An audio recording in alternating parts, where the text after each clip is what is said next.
사도 베드로는 성도의 거룩한 삶을 논하죠. 지금 2장으로부터 정확하게는 2장 11절로부터 이제 5장까지 쭉 그렇게 성도의 어떤 거룩한 삶에 대한 이야기를 쭉 펼쳐가는 것인데요. 이 가운데에서 사도는 외모만을 요구하지 않습니다. 그렇죠? 어떻게 겉 모양을 어떻게 이렇게 단정하게 꾸미고, 오늘 본문에도 그런 이제 말씀이 있습니다만은, 그러니까 겉으로만 그런 채 하는 그러한 삶을 거룩한 삶이라고 이야기하지 않죠. 아무리 대단한 일을 해내도 사랑이 없으면 아무것도 아니라는 그 고린도전서 13장의 말씀과 같이요. 아무리 대단한 일을 한다고 할지라도 겉모양만 봐서 삐까뻔쩍 하더라도 속 마음이 더러우면, 속 마음이 정돈되어 있지 아니하면, 그러니까 속 마음이 하나님의 사람답지 아니하면 그 모든 행실은 꽝이 될 수밖에 없다라는 거예요. 사도 베드로가 이야기하는 그 거룩한 삶에 있어서도 그러합니다. 그래서 사도가 2장 11절에서 그 거룩한 삶, 성도의 이 세상 속에서의 거룩한 삶에 대하여 좀 구체적인 이야기를 펼쳐 나아가면서, 그 전에 먼저 뭘 이야기했습니까? 육체의 정욕을 제어하라, 이 이야기를 먼저 꺼내는 거예요. 그리고서 그 다음, 그러니까 안을 깨끗이 한 다음에 그 다음 12절에서 선을 행하라, 이렇게 펼쳐 나아가는 것이죠. 그러니까 먼저 하나님으로부터 오는 선한 것들로 내 안을 채우는 거예요. 내 안에 있는 여러 어수선한 것들, 지저분한 것들, 성도로서 가지지 말아야 할 것들이 있다면 과감히 용감하게 버려야 하는 것이죠. 그러고서 그것을 가지고, 그러니까 하나님께서 주신 그 온갖 좋은 것들을 가지고 품고 나아가서 그 마음으로, 그렇죠? 교회와 이웃을 손발로 섬기는 것이죠. 이제껏 이제 사도가 이야기했던 말씀의 맥락이 그러했고요. 오늘도 이와 같은 원리를 바탕에 깔고 이 말씀이 펼쳐지는데요. 먼저 한번 따라해 보시겠습니까? 따라해 보세요. 순종하라. 네, 누가 누구에게 순종하라고 사도가 이야기합니까? 아내들아, 자기 남편에게 순종하라. 제가 어제 아내한테 이야기했어요. 내가 내일 무슨 설교하는지 아냐고. 뭔 설교하는데 내일 들으라고, 잘 들으라고. 제가 농담 반 진담 반이고요. 어쨌든 순종하래요. 남자 성도들에게는 거슬리지 않겠죠. 그래, 좀 들어 이렇게 툭툭 치실 수도 있어요. 여자 성도들에게는 오늘 본문이 상당히 껄끄럽게 들릴 수 있습니다. 아내만 쪼는 것 같다라는 인상을 받기 때문이죠. 일단 분량적인 부분에서 그렇습니다. 그렇죠? 아내들에게는 되게 많은 말씀이 주어져요. 반면 남편들에게는, 이 사도 베드로가 전한 이 말씀 중에요, 남편들에게는 저 7절에 가면 달랑 한 절이에요. 그것도 오늘 제가 다루지 않아요. 시간 관계상 그냥 다루지 않습니다. 그냥 넘어가려고 해요. 저는 이 말씀을 일부러 노리고서 제가 넘어가는 거 아니에요. 어찌되었건 분량적인 면에서 아내들에게 너무 많은 좀 부담을 주는 것 같아서 좀 이거 불합리한 거 아닌가, 좀 이런 생각을 하실 수도 있어요. 우리 여자 성도님들이요. 그리고 좀 아내들에게 진짜 무조건적인 순종을 강요하는 것 같은 인상을 좀 받기도 해요. 진짜 선하고 관용하는 남편, 주인, 그 사환들에게도 그랬던 것처럼요. 정말 착한 남편이 있잖아요. 저같이요. 그런 남편들이라면 오케이, 순종할 수 있죠. 제 아내가 얼마나 저한테 순종을 잘하는데요. 그렇죠? 그럴 수 있겠지만 무지막지한 남편이 또 있을 수 있잖아요. 심지어 폭력적인 남편, 그러니까 상식의 범위를 좁게 좀 이렇게 넘는, 좀 선을 넘는다고 하죠. 뭐 그런 남편이 있을 수 있어요. 그런 남편이 내 남편일 수도 있습니다. 그러면 뭐예요? 무조건 그런 남편한테도 무조건 순종하라고? 좀 이렇게 어떤 여자 성도들은 반발심이 생길 수 있는 대목이죠. 그런데요, 잘 보세요. 사도가 이렇게 운을 뗍니다. 1절 초반을 보시면은 결정적인 그 한 말씀이 거기에 있어요. 여기에서 우리는 두 손 두 발을 다 들어야 돼요. 이와 같이, 그렇죠? 이와 같이. 어떤 의미에서 이와 같이라고 지금 사도가 표현을 했을까요? 바로 앞에 있는 말씀들과 연관이 있는 말씀으로 우리가 받을 수 있어야 되는 거예요. 그러니까 바로 앞에 어떤 말씀이 있었습니까? 그 주인의 권위 아래에 있는 사환들을 향한 메시지가 있었잖아요. 그렇죠? 사도가 그들에게, 그 사환들에게 뭐라고 이야기했습니까? 순종하라. 똑같은 메시지, 똑같은 단어예요. 순종하라 이야기하면서 덧붙였죠.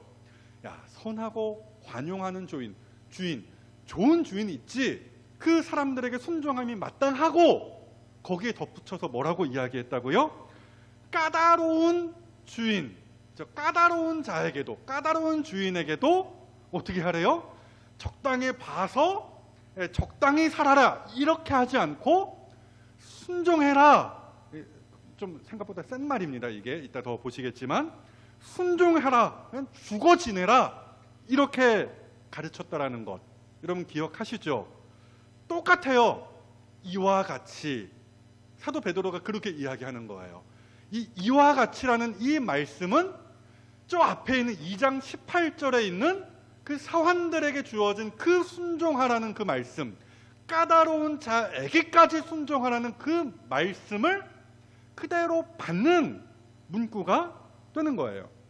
그러니까 선하고 관용하는 이런 남편도 있죠. 이런 남편 만나면 얼마나 좋겠습니까마는, 세상에 그렇게 다 착한 남자만 있겠습니까? 흔히 말하는 나쁜 남자도 있잖아요. 그래서 아내가 교회 다니는 것에 대하여서 무지하게 불만을 가진 삐뚤어진 남편 있겠죠.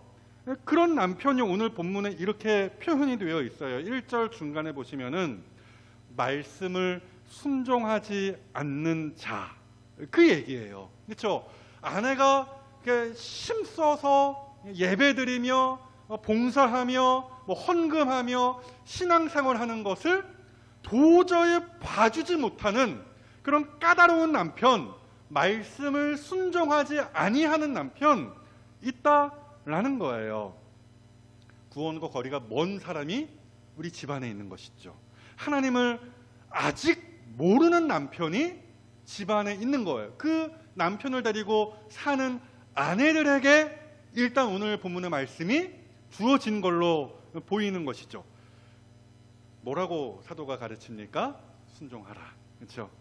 뭐 믿지 않는 남편, 조금 더 범위를 넓혀서 좀 믿으나 까다로운 남편, 뭐 이런 남편까지 우리가 생각해 볼 수 있겠죠. 어찌 되었건 순종하라. 그렇죠? 이게 오늘 성경의 가르침입니다. 그리고 이 순종의 성격이라는 것은 완전 납죽 엎드리는 순종입니다. 그러니까 여기에 있는 순종이라는 단어가 그래요. 굉장히 좀 이렇게 센 말입니다. 그러니까 당시의 군대에서 쉽게 쓰였던 말이에요. 그렇죠? 상사가 이제 그 부하에게 명령을 하잖아요. 그럼 뭐 합니까? 철저하게 복종을 하죠. 그죠? 복종을 안 하면 어떻게 됩니까? 군법 회의에 뭐 넘겨진다든지, 뭐 좀 총살을 당한다는 뭐 극단적인 예로요. 그렇죠? 그런 말이에요. 까라면 깐다. 요즘에도 뭐 그런 군대 용어 뭐 사용되는지 모르겠지만 그런 말 있잖아요. 아무리 불합리한 여기 파. 그럼 뭐 합니까? 열심히 삽들고 파는 것이죠. 아, 여기가 아니네, 저기였네. 그러면은 뭐 합니까? 안 해. 뭐 이러면 뭐 합니까? 예, 뭐 영창 가고 뭐 군기교육대 가고 뭐 그런 거 아니겠어요? 뭐 저기야, 저기 파. 그럼 뭐 합니까? 예, 또 파고. 아니네, 저기네. 그럼 또 가. 그럼 가고 만들어 그러면 만들고, 까라면 깐다라는 그 군대 용어, 그렇죠? 여러분 모르시지 않죠? 그런 거예요. 철저한 복종. 권위적인 면에서 상사인 그 어떤 직급자가 명령했을 때 그냥 군말 없이 납죽 엎드려서 복종하는 그 모양새, 이게 순종이라는 단어고요. 똑같은 단어가 아까도 말씀드렸다시피 사환들에게 쓰여졌죠. 그렇죠? 그리고 오늘 본문에도 이 말씀이 있는 거예요. 뭔 얘기입니까? 일단 권위적인 면에서 아내보다 위에 있는 사람이 누구라고요? 남편이다라는 거예요. 그래서 마치 상급자의 명령에 절대 복종하는 부하처럼, 그렇죠? 아내들이 남편에게 철저하게 복종할 것을 지금 요구하는 거예요. 그렇죠? 집에 가셔서 남편이 뭐라고 명령했을 때에 나는 남편의 뭐 부하가 아닙니다, 뭐 이런 식의 어떤 멘트를 날리시면은 굉장히 성경의 가르침에서 벗어나는 행실이라는 것입니다. 그러니까 진짜 막말로 아내는 남편의 부하라는 거예요. 따지고 보면은 지금 그런 이치로 이야기하는 것이죠. 물론 그렇게 몰인격적인, 그렇죠, 비인격적인 그냥 하려면 해, 뭐 이런 관계가 남편과 아내의 관계는 아니죠. 그런 것들을 좀 염두에 두고 이 말씀을 살펴야 하겠지만, 그럼에도 그런 어떤 권위적인 면에서 위와 아래가 있음을 사도가 이렇게 선을 분명하게 긋는다라는 거예요. 그렇다고 오해는 하지 마십시오. 여자가 남자보다 모자라다는 뜻은 아니에요. 덜 중요하다라는 말도 아닙니다. 하나님께서 세우신 창조 질서가 그러하다라는 거예요. 때문에 이 말씀에 토를 다시면 안 됩니다. 그렇죠? 베드로가 좀 이상한데 이 사람이 좀 뭔가 가부장적이고 잘못 배운 거 아니야? 이렇게 생각하시면 안 돼요. 사도 바울도 같은 말씀 전한 거 아시죠? 에베소서 5장 23절에 남편이 아내의 머리다, 이렇게 가르치신 거 아시죠? 그렇죠? 뭐 베드로만 그렇게 가르친 것이 아니라 그냥 성경 전체를 딱 놓고 봤을 때 그 이치를 가르치더라는 거예요. 그러니까 따지려면 누구한테 따지셔야 돼요? 하나님께 따지셔야 되죠. 왜 이렇게 창조하셨습니까? 따지시면 어떻게 되겠어요? 꿀밤을 맞으실 수도 있겠죠. 군말하지 말고 말 들어, 남편 말 들어, 이렇게 말씀하실 것입니다. 아무튼 뭐 이런 것 저런 거 뭐 이렇다 저렇다 우리가 뭐 따지고 싸울 필요는 없어요. 이런 이야기보다 우리가 더 눈여겨봐야 할 대목이 있는데요. 자, 이런 거죠. 왜 그렇게 납죽 엎드려서 아내가 남편에게 순복해야 하는가? 이 부분에 대해서 사도가 자명하게 답을 줍니다. 왜 아내가 남편에게, 특별히 오늘 본문은 믿지 않는 남편을 둔 아내들을 향한 말씀이거든요. 그렇게 믿지 않는 남편에게 아내가 왜 철저하게 복종해야 하는가? 이 질문에 대한 답을 주더라는 거예요. 그 답이 무엇입니까? 영혼을 얻기 위하여입니다. 1절을 마저 보시면은 일단 순종하라 운을 떼면서 그 다음이요.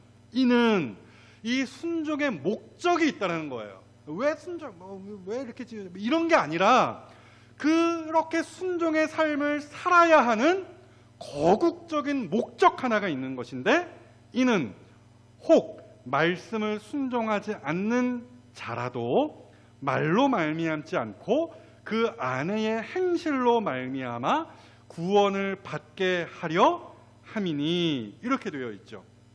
아까도 말씀드렸지만 말씀을 순종하지 않는 자, 불신 남편을 지금 이야기하고 있는 것입니다. 그런데요, 다만 이 말도 좀 세요. 말씀을 순종하지 않는 자, 이 표현도 상당히 좀 이렇게 강한 좀 말입니다. 그러니까 교회 갔다 와, 나 그냥 집에서 TV 보고 있을게. 저 오늘 뭐 교회 부흥회가 있어서요, 뭐 사경회가 있어서요, 교회 가봐야 되는데요. 갔다 와, 내가 알아서 밥 먹을게. 이런 좀 미온적인, 믿지는 않으나 좀 다소 좀 이렇게 아내를 이렇게 밀어주는 그런 남편 있을 수 있잖아요. 그런 남편 아닙니다. 말씀을 순종하지 않는 이 남편은 그냥 뭐 하든 말든 네 알아서 해라. 나는 나고 너는 너다. 우리 서로 관여만 하지 말자. 이 정도로 지금 선을 그냥 긋는 그런 나름 뭐라 그럴까요? 신사적인 남편 아니고요. 보다 격렬하게 말씀을 거부하는 남편에 해당하는 거예요. 이 말씀을 순종하지 않는 이 남편은요, 마치 유대인들이 예수님을 어떻게 했습니까? 진짜 많이 미워했잖아요. 그렇죠? 마가복음에서 쭉 살펴보셨잖아요. 정말 많이 미워하고 거부하고 그렇게 잡아 죽였잖아요. 결국에는 그렇게 예수님을 밀쳐낸 것과 같은 모양새입니다. 그래서 저 위에 2장 8절에 그들이 말씀을 순종하지 아니함으로 이런 표현이 있거든요. 유대인들에 대한 이야기예요. 그 표현과 같은 표현이 오늘 본문의 남편에 대하여서 적용이 되어 있는 거예요. 그러니까 이 남편은 굉장히 센 남편이에요. 가령 교회 나가서 예배드리는 아내에게 막 요즘 말로 이렇게 쌍욕을 막 이렇게 퍼붓는다든지, 교회 다니는 문제로 다툼을 이렇게 종종 일으킨다든지, 하여튼 그리스도인 아내에 대하여서 거칠고요, 불친절한 남편 이야기입니다. 당시 베드로 서신을 받는 공동체 안에 이런 불신 남편, 강력한 불신 남편을 둔 그리스도인 아내들은 사실 많지 않았던 것 같아요. 그렇죠? 본문의 뉘앙스가 그렇습니다. 조금 더 이렇게 좀 펼쳐서 말씀을 드리면은 몇몇 그런 남편이 있을지라도 뭐 이런 이제 표현이 가능하거든요. 그러니까 말 자체가 그런 거예요. 몇 명 없는 거예요. 그런 강력한 불신 남편을 둔 그런 그리스도인 아내들이 이 서신을 받는 이 공동체 안에 생각보다 많지 않았던 것 같아요. 그럼에도 사도는 그것을 뭐 개인적으로 순이 자매님 힘내세요. 뭐 이렇게 개인적으로 뭐 이렇게 뭐 불신 남편을 어떻게 대해야 될 것인지 가르치지 않고 공개적으로 이 서신을 띄웠죠. 그리고 오늘 우리가 공개적으로 이 말씀을 받는 거 아니겠습니까? 그러니까 사도의 노림수는 이건 것 같아요.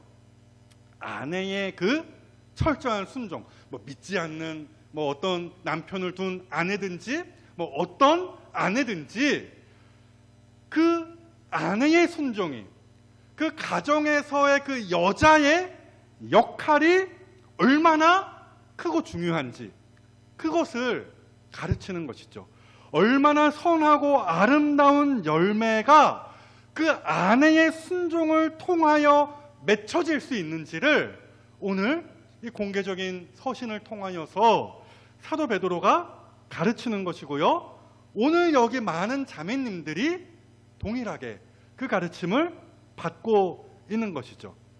아무튼 아내의 순종이 어떤 아름답고 선한 열매까지 맺을 수 있다라는 이야기를 하는 거예요. 그렇게 표현 죄송합니다. 그런 표현 많이 쓰시죠. 망나니 같고 답 안 나오는, 그렇죠? 거칠고 센 남편까지도 변화시킬 수 있는 방편이 된다라는 것을 사도 베드로가 가르치는 거예요. 그래서 1절에 이렇게 되어 있잖아요.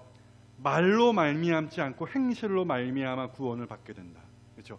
뭔 얘기입니까? 강조법이에요. 그러니까 뭐 복음을 전할 필요가 없어. 입 그냥 꾹 닫고 막 열심히 뭐 일하면 이런 게 아니라, 그렇죠? 때로는 말 몇 마디보다 전도, 그 말로 하는 전도보다 착한 행실 하나가 훨씬 더 효과적인 전도법이 된다라는 것이죠. 흔히 삶으로 전도한다, 뭐 그런 표현 우리가 많이 쓰시잖아요. 그렇죠?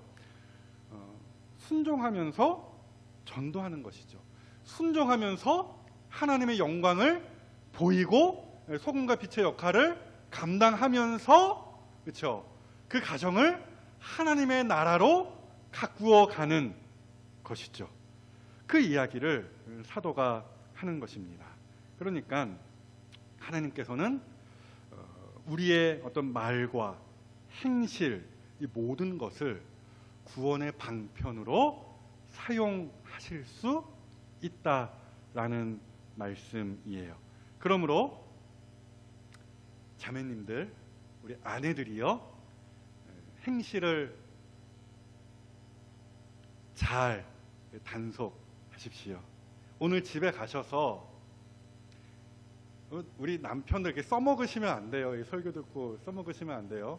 혹시라도 여기 계신 남자 성도님들 말고요, 집에 가셔서요, 남편이 어이 물 이러면 어떻게 하셔야 되겠습니까?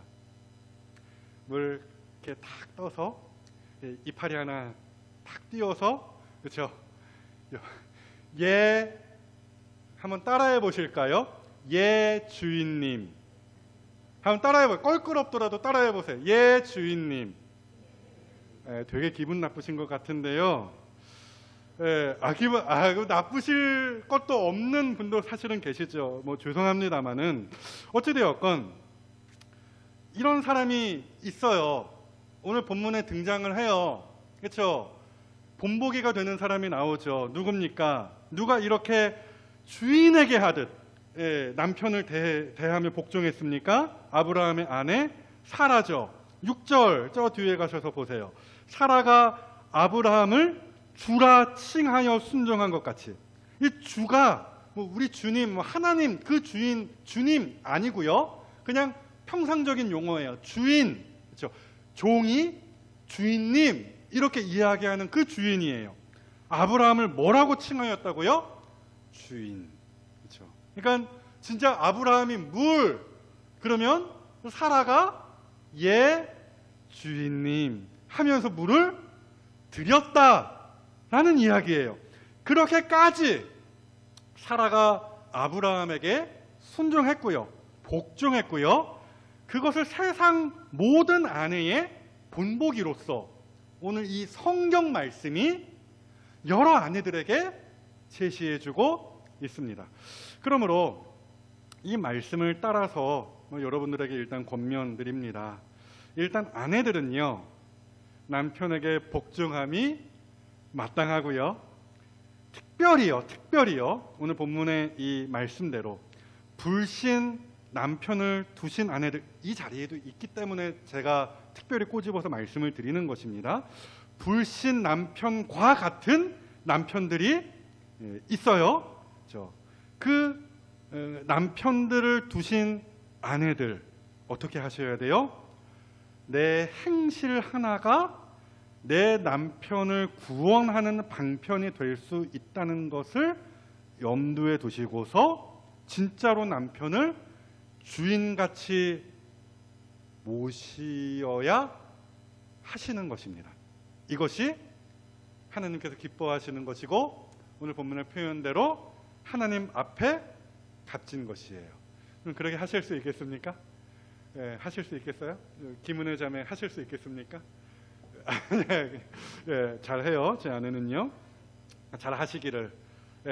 남편을 주인 섬기듯이 남편의 말에 복종하시는 아내들이 다 되시기를 주님의 이름으로 먼저 축복합니다. 둘째, 감사합니다. 둘째, 이런 맥락 속에서 사도는요, 아내들에게 뭘 요구하냐? 내면의 수련을 요구합니다. 한 번 더 따라해 보실까요? 마음을 가꾸라. 이 말씀은 우리 모두가 잘 들으셔야 돼요.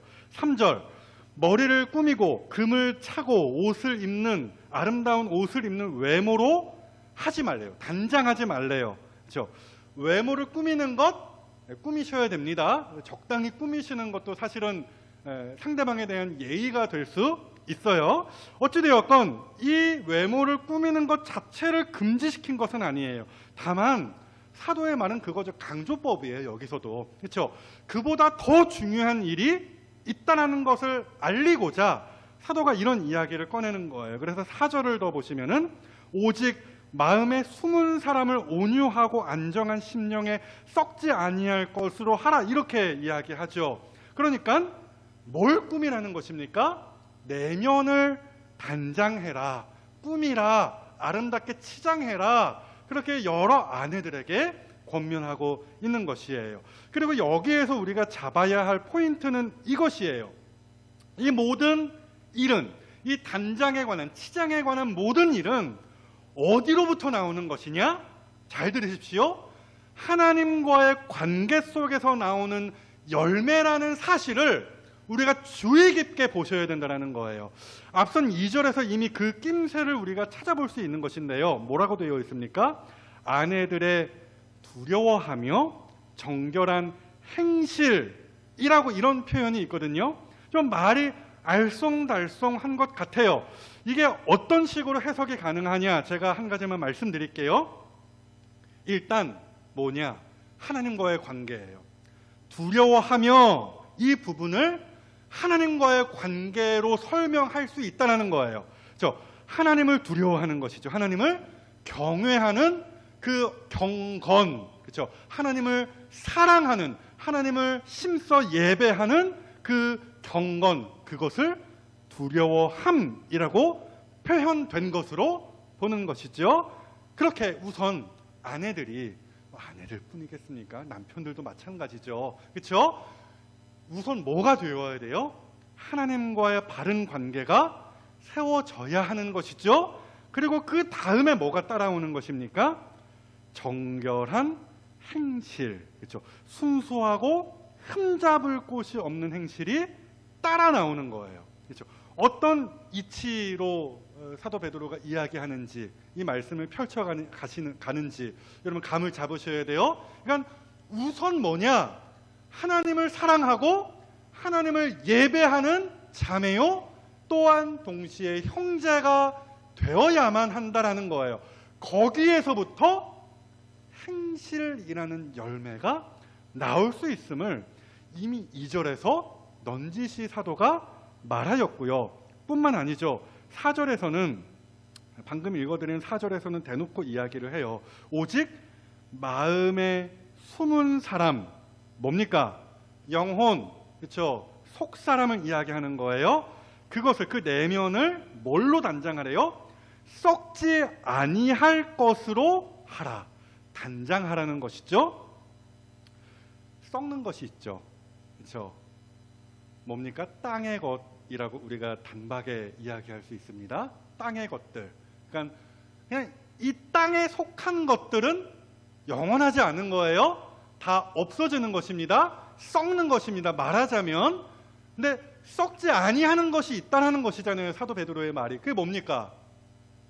하늘의 것이죠. 그렇죠? 땅에 속하지 않는 영원한 것이죠. 어디로부터 옵니까? 하늘로부터, 즉 하나님으로부터 오는 것이고요. 하나님이 주시는 것이죠. 그것이 바로 썩지 아니하는 것이고 영원한 것입니다. 그렇죠? 사도가 지금 무슨 이야기를 해요? 하나님으로부터 오는 화장품으로, 말하자면 하나님께서 배송시켜 주시는 그 화장품으로, 그 금붙이로 아름답게 너희 내면을 단장해라, 이 말씀을 하고 있는 것이죠. 그리고 그 썩지 아니하는 것에 대하여서 본문이 두 가지로 언급을 해요. 그것이 무엇이냐? 첫째, 일단 온유함입니다. 본문에 그렇게 되어 있죠. 온유함. 우리말로 설명하기 어려운 단어인데요. 보통 부드러운 마음, 뭐 이렇게 설명을 합니다. 천성이 뭐 그럴 수 있잖아요. 부드럽고 뭐 온유한, 유순한 뭐 그런 사람이 있을 수 있잖아요. 그런데 여기에서 논하는, 사도 베드로가 지금 논하는 온유함이라는 것은 뭐 그런 거 아니에요. 뭐 천성이 온유하냐, 아니면 좀 다혈질적이냐, 뭐 이런 걸 따지는 것이 아니라, 이 온유함이라는 말은요, 어디에서 나온 온유함이냐? 마태복음 11장에 있는 그 예수님의 온유함이에요. 예수님께서 뭐라고 말씀하셨습니까? 수고하고 무거운 짐진 자들아 다 내게로 오라 내가 너희를 쉬게 하리라. 나는 온유하고 겸손하니. 그렇죠? 우리 주님의 그 온유함 같은 말이에요. 그 온유함을 쏙 빼닮은 그 온유함이죠. 동시에 온유하면은 뭐가 떠오릅니까? 그렇죠. 성령님으로 말미암는 열매. 갈라디아서 5장 22절 23절 사랑, 희락, 화평, 오래 참음, 자비, 충성, 양선, 충성, 또 온유, 절제. 그렇죠. 온유 뭡니까? 성령의 열매로서 주어지는 것이죠. 그러니까 땅의 것이 아니라는 거예요. 썩어지는 것이 아니라는 거죠. 사람으로부터 나오는 것이 아니에요. 하나님으로부터 주어지는 그 어떠한 것이에요. 그렇죠? 그러니까 이 온유함이라는 것, 썩지 아니할 것이고요. 성령님으로 말미암는 것이고요. 그 성령님께서 베풀어 주시는 그 은혜로 말미암아 그리스도를 닮아가는 그 성도의 변화되는 삶으로부터 나오는 열매라는 것이죠. 사도가 그 이야기를 합니다. 치장을 하되 땅에 있는 것들 덕지덕지 그냥 갖다 붙이지 말고 하나님으로부터 받는 그 은사와 은혜로 너희 안을 가득 채우라는 거예요. 그 중에 하나가 온유함이라는 것이죠. 그리고 또 하나 있죠. 안정한 심령이라고 했어요. 화평을 추구하는 마음이다, 이렇게 이해하시면 됩니다. 꼭 그런 사람이 있어요. 싸움을 붙이는 사람, 그렇죠? 화평을 깨뜨리는 사람이 있어요. 뭐 하나 이렇게 꼬투리 잡아서 막 이렇게 사람과 사람을 이간질할 수 있어요. 그런 사람 아니라 화평하게 하는 사람이라는 것이죠. 이런 일에 있어서 쓰임을 받은 사람 성경에 수두룩한데요. 특별히 여자 성도를 향한 말씀이니까요. 저는 그런 여러 성경의 신앙 어떤 선배들 중에 한 여자를 꼽아 보았습니다. 화평하게 한 이 사람, 한 여자 누구냐면은 이름 들어보셨을까 모르겠어요. 아비가일이라는 여자입니다. 긴 얘기 안 하고요. 사무엘상 25장에 있는 말씀이거든요. 거기 보시면은 두 남자가 목숨 걸고 이제 싸울 판이 벌어졌어요. 일촉즉발의 상황이죠. 누구냐면은 다윗과 나발입니다. 어쨌건 이 싸움의 상황 속에서 누가 나섰냐면은 나발의 아내였던 아비가일이 나섰습니다. 그 아비가일이 굉장히 지혜로운 말로 다윗을 이렇게 멈추게 했습니다. 그때에 다윗이 아비가일을 자기에게 보내신 하나님을 찬송해요. 그렇죠? 이 아비가일이 그냥 하늘에서 뚝 떨어진 하늘 그 표현보다는 그냥 사람의 지혜로 나온 사람이 아님을 다윗이 깨달았던 것이죠. 하나님이 보낸, 말하자면 하나님의 사자였다라는 것을 다윗이 깨닫고서 하나님을 찬송해요. 그러면서 아비가일에게 있었던 그 지혜를 크게 칭찬하더랍니다. 예수님께서 말씀하셨죠. 화평케 하는 자 복이 있다, 그렇게 말씀하셨잖아요. 다윗이 그렇게 화평을 이루어낸 그 하나님의 사람 아비가일을 칭찬하면서 그에게 복을 선포해요. 아무튼 그런 사람, 화평하게 하는 사람, 전쟁을 그치게 하는 사람, 싸움을 멈추게 하는 사람, 이런 여자가 안정한 심령을 가진 여자입니다. 성도입니다. 그러니까 이 역시 하늘로부터 온 지혜를 마음에 가득 품은 사람이죠. 그 지혜를 가지고 어떤 열매를 맺어내요? 역시나 성령의 9가지 열매 중에 있죠. 화평. 그렇죠? 그러니까 오늘 사도는요 단순하게 뭐 침착하고 성품이 이렇게 그냥 태어날 때부터 그냥 차분하고 혹은 협상을 해가지고 이렇게 평화를 이끌어내고 이런 어떤 인간적인 어떤 성격이나 기술을 논하는 것이 아니라는 거예요. 어디 학원 나아가서 이런 온유하게 하는 협상하는 어떤 이런 기술을 배워와라, 훈련을 받으라, 그런 이야기를 하는 것도 아니고요. 모든 여자 성도들에게 지금 권면하기를, 남자들도 들으십시오. 하나님과의 깊은 관계 속에서 우러나는 그 은사와 영성을 소유해야 함을 지금 가르치고 있는 것이에요. 그러하기에 오늘 우리가 이 말씀 앞에서 나 자신을 비추어 보아야 하는 것이죠. 어떠십니까? 속사람이 막 아름다워지고 계십니까? 겉은 정말 어쩔 수 없이 화장을 할 수밖에 없을 정도로 조금씩 낡아지지만, 속사람은 그렇게 하나님의 것으로 이렇게 아름다워지고 계십니까?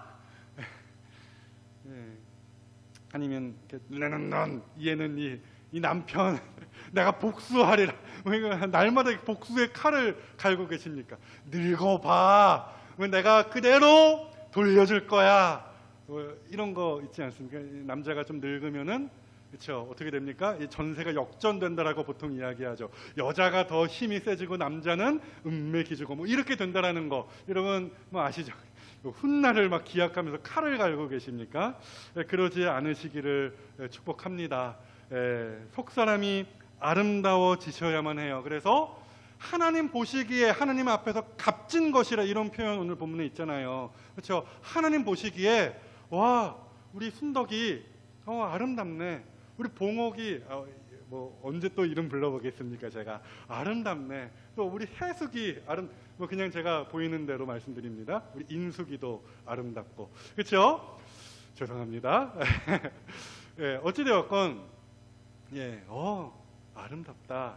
하나님 앞에서 값진 모습, 선하고 아름다운 모습, 우리가 그렇게 열매 맺어 갈 수 있어야 하는 것이에요. 어떠십니까? 칭찬 받으실 수 있겠습니까? 그렇게 내면을 아름답게 가꾸어 가고 계십니까? 남자 성도님들도 포함된 말씀으로 들으십시오. 그러므로 사랑하는 여러분, 선하고 아름다운 열매를 많이 맺으시는 우리 성도님들이 다 되시기를 먼저 축복합니다. 특히 여자 성도님들, 다투지 마시고 집에 가셔서 남편과, 특히 불신 남편과 다투지 마시고요, 하나님의 사람답게 썩지 아니할 것으로 치장하시고요, 그 값진 열매를 가정에서 마음껏 드러내십시오. 나머지 성도들도 마찬가지죠. 교회 와서 삐죽삐죽한 것들 막 그렇게 내어놓지 마시고요, 아름답게 되어진 그 열매를 성도들과 나누십시오. 그렇게 교회 안에서 열매를 마음껏 드러내세요. 그리하여서 온유하고 화평하게 하는 여자 성도들 넘쳐나는 우리 대광중앙교회 되기를, 그런 남자 성도들도 넘쳐나는 우리 대광중앙교회 되기를 주님의 이름으로 축복합니다.